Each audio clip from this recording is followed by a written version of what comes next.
On finit ça avec le Premier ministre. On va penser au chagrin que l'Angleterre, qui ne pas de livre l'accord et l'engagement que nous donnons avant le pays de okay? Surtout qui l'interim fisheries agreement. Okay? Right? Et moi, ce qui dit, je ne vais pas vous dire, je ne vais pas les faire commentaire sur ce right? Je vais joindre ma camarade de Tina parler.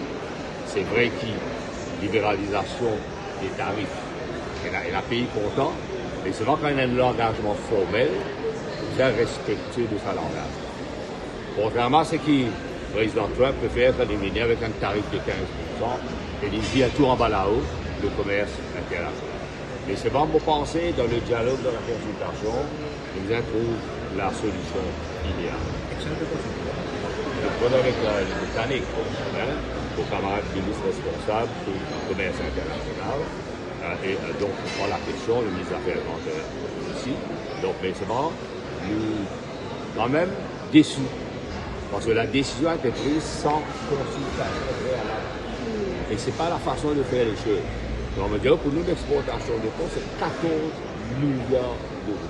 Maurice, tout en étant un petit État insulaire, est désormais reconnu sur la scène internationale comme un grand État océanique. Le Premier ministre mauricien a co-présidé avec le président sénégalais une table ronde sur l'économie bleue.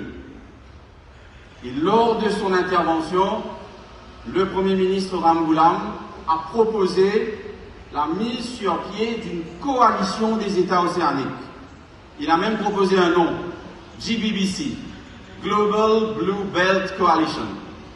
L'idée, c'est de réunir tous les pays du monde qui ont une zone économique exclusive d'1 million de kilomètres carrés à monter.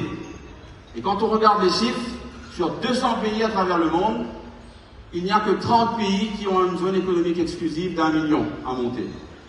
Donc le Premier ministre a proposé la création d'un club des millionnaires.